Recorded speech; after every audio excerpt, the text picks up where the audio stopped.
All right, I'm here with Kasey of Deadlands to talk about Seven coming out June 27th on Spine Farms. Pleasure to see you, pleasure to talk to you. Thank you very much for taking the time. I love your gaming chair. Thank you so much. She matches my headphones. I love her. Yeah, and I think your nails too. I saw them briefly there, but I think your nails are kind of like in the same motif or very close to it. You're right. I didn't even notice that. Thank you for noticing. Yeah, I got a great eye, I must say.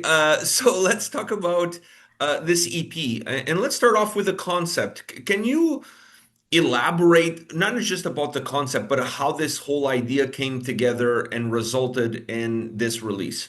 Oh, absolutely. And it's so funny because it turned into something so much deeper than we could have imagined as we were writing it. So the concept is the seven deadly sins, and I also just love like witchy vibes. I love the occult. I mean, I'm wearing my Blackcraft cult shirt right now, and I love them till the day I die. But essentially, I was just playing video games, and it just like a light bulb moment happened, and I was like, why don't we write the next EP, Seven Deadly Sins? I called CJ up, and he was like, that is the sickest thing I've ever heard. I was like, let's do it. Of course, it's been done, but you know what? Like, we wanted to have a different take on it to where we had each sin is a song. And while we were writing like all the songs and everything, it turned into, well, I did some inner searching on myself and I was just like, I know that when I'm writing this, I am taking like the ugliest, most disgusting parts of myself and my brain and putting them down on paper so they could hopefully stay there. And in doing that, like I'm essentially like pointing out all of my flaws and a lot of flaws that everybody has. And even so, like when we were writing, like Die in Paradise is about greed, right? When we were writing that song, like I don't find myself to be a greedy person. So what else can people relate to that's greed? The government. No matter what, the government will always be a greedy aspect in our lives. No matter who's in office, I don't care what anybody says. And it's just something that we should be pointing out and all these ugly parts of ourselves. This EP turned into a project to where I want people to kind of reflect and be like, okay, why do I like this song? Is it because I struggle with this? Is it because somebody I know has done this to me? And what can I do to better get rid of these things or at least channel this negative energy in my life? And I think going from something where it was just so negative at first and turning it into like, okay, this is the album is the box, and these sins are gonna stay in the box, and we're not gonna touch them. They're gonna stay right there, and that's it. I think it's just such a cool concept to wrap it up in like a nice little bow. My next question has it's almost a follow-up from what you said, which is kind of like a weird question to ask, but which of these sins do you connect with the most? Which one did it feel perhaps that you have a little bit more guilt towards? Oh yeah. Well, I feel like there's so many, but I think the big three, first of all, wrath, my temper, I have a bad temper for sure. Like I'm going to therapy just to say, but my anger is definitely something that I get generally generationally and I do try and work on it for sure. I am very prideful as well, like when especially with hate comments, like I always I don't want to say I get bent out of shape, but sometimes there will be one where it just pisses me the hell off and I'm like, yeah, I'm gonna comment back some nasty crap to you just 'cause you deserve it. And that's just the pride talking, but we're working on it and I think I just have to understand that like I need to use my pride to turn it around and be confident in myself rather than taking it out on other people who wouldn't agree with me.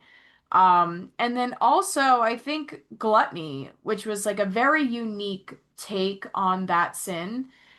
Just because I didn't write it about, engorging yourself on food necessarily. I did take that aspect into account, but I more so spoke about it in terms of like addiction and eating disorders alone, whether it's, anorexia or binge eating and addiction all in one, because it's such an ugly thing that I feel like has been so normalized lately. Especially being that cocaine is something that people are like romanticizing, essentially selling like necklaces with tiny little spoons in them. It's like, what are we doing? Like, this is not a good thing. Like, we shouldn't be actively advertising that.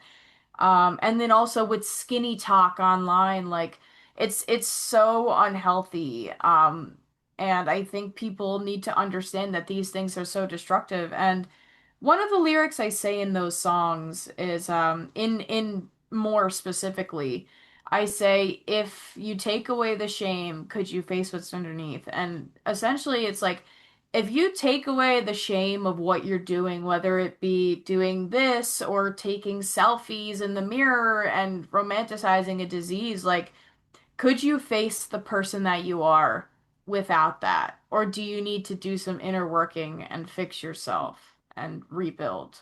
Um,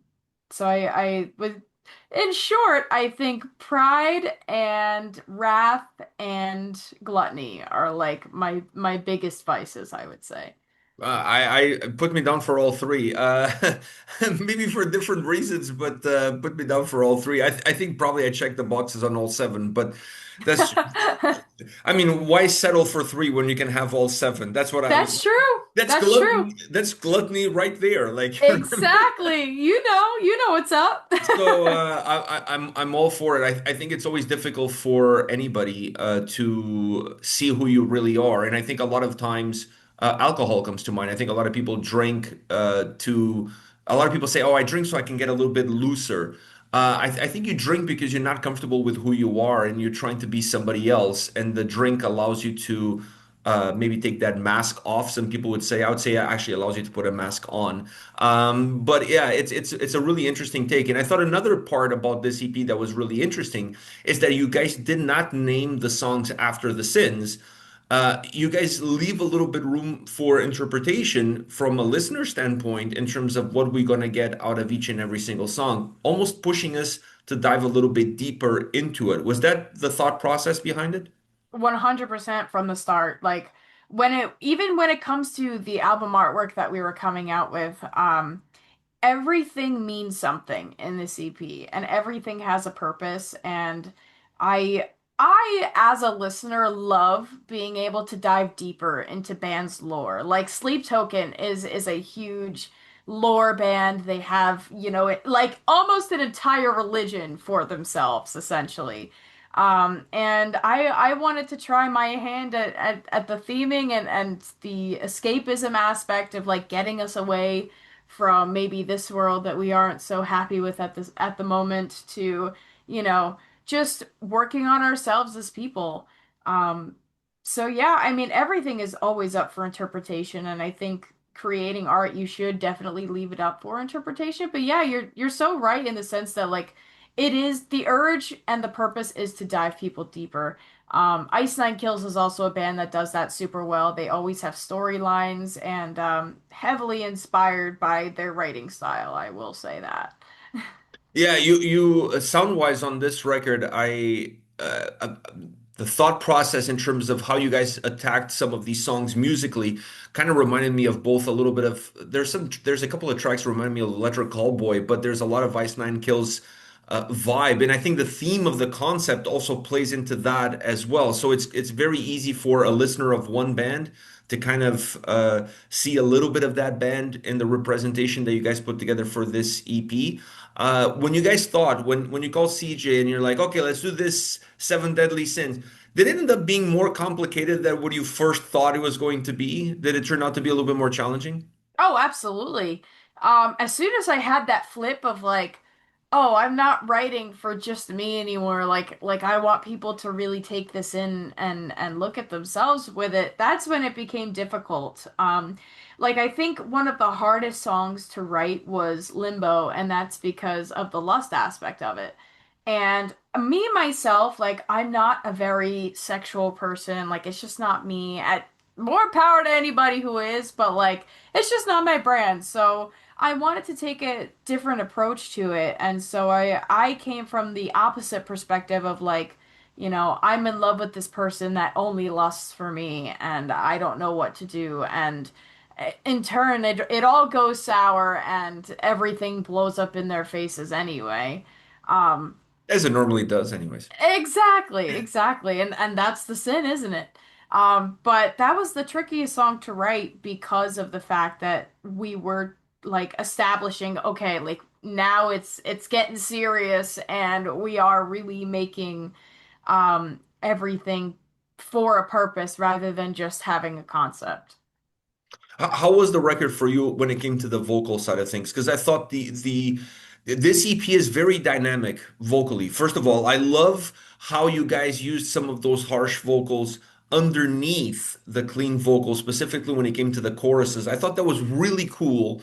Uh, it's almost like a little nuance within the song, but it adds a lot to the song itself. So I felt like very dynamic record vocally. How was it from your standpoint to record these seven songs?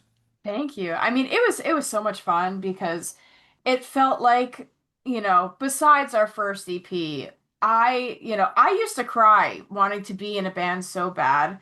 And now that I'm in these studios writing these songs and recording these vocals and just experimenting where I want to and being able to have the freedom of like, oh, I feel like I want to have this scream here and I pride myself on being a very diverse vocalist because I worked so hard to get that way.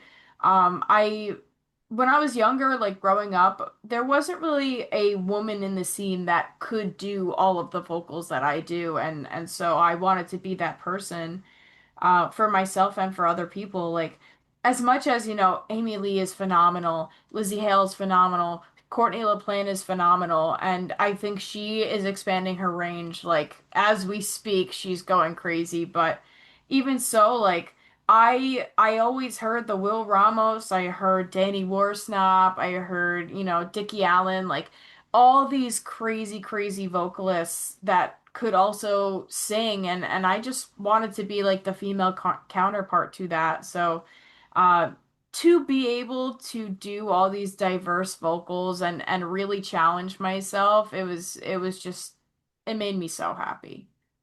The main thing, for me at least, it felt very organic. It didn't feel scripted, forced, contrived. You can throw any word you want in there. I thought the vocal performance throughout the EP felt super emotional, super connected with the tracks, and very free flowing.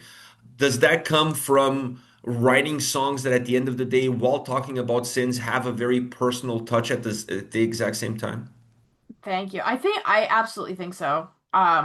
Because essentially music is art and you're creating art and without inspiration, if you are just droning like a robot, like there's not going to be any sort of feeling behind anything that you write. And I am such a stickler for meaning and making everything make sense and just having the art speak for itself that like I can't imagine writing something that doesn't have some sort of emotional and personal touch to it.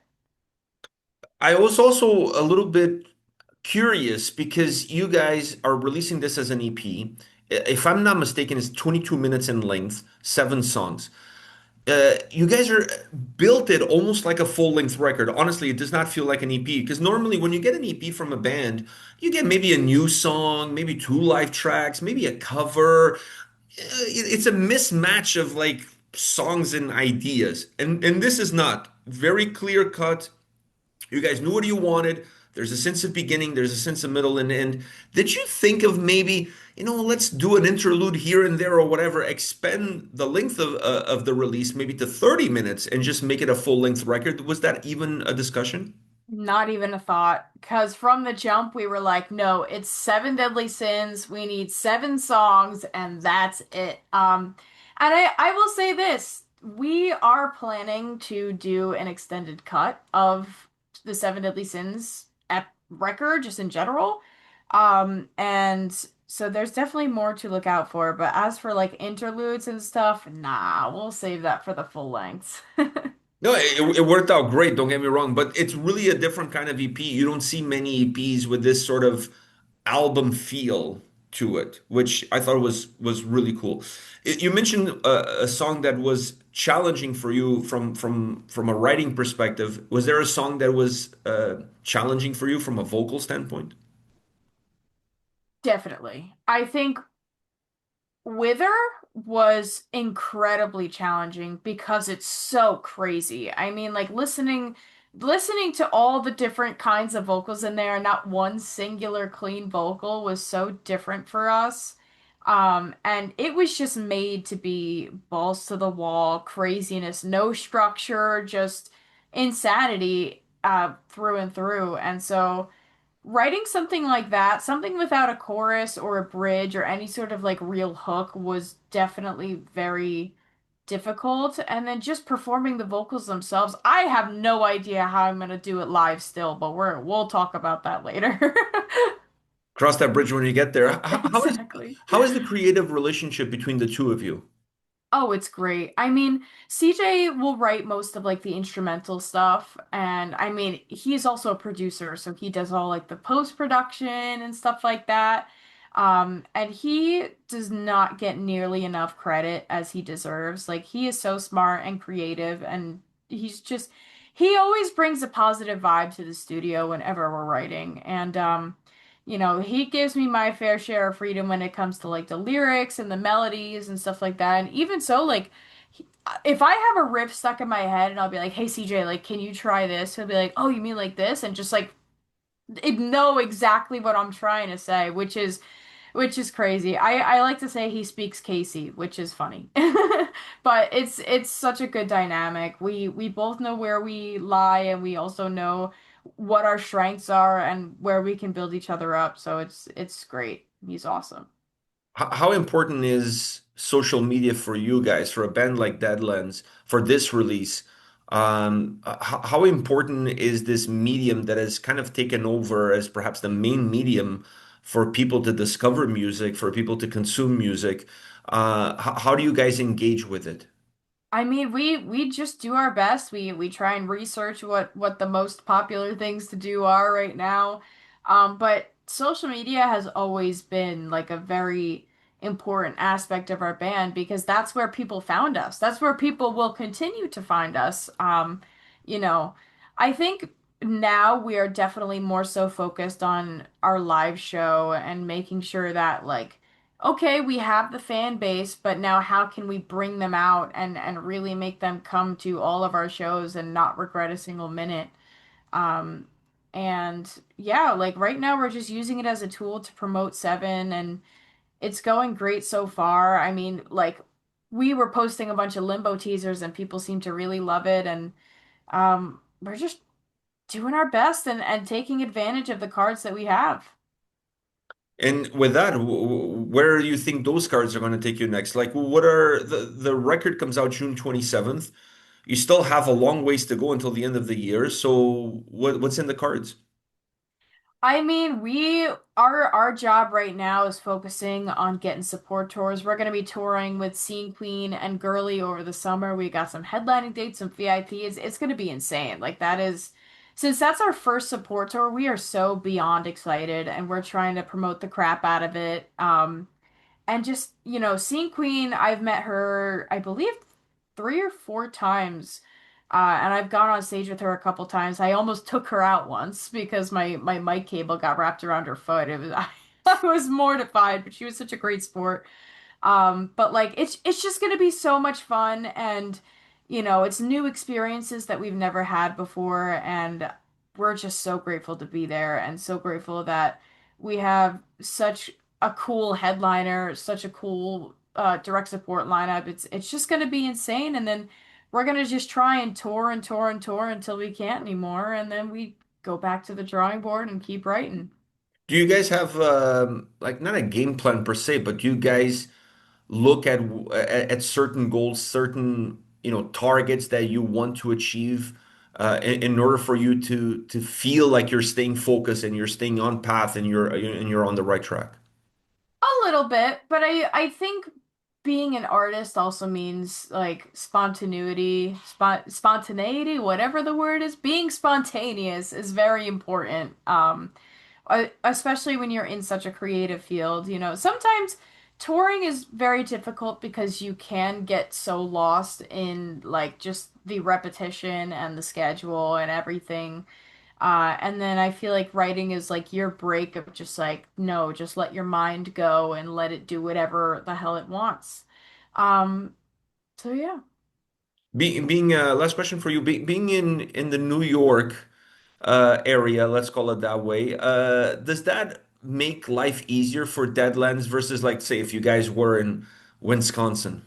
Oh, for sure. Absolutely. I mean, just personally, more shows come out to New York, It's and true.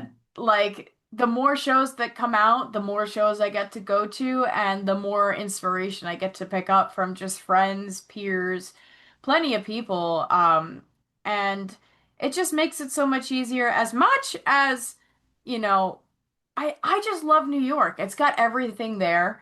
And I mean, easiest for me, food is very inspiring. I love food. So having the best pizza on the planet over here, I mean, not to talk a big game, but I just New York is always the best. And just to know that all of our friends will come through here or at least come through Jersey, that's like a 2 hour drive away.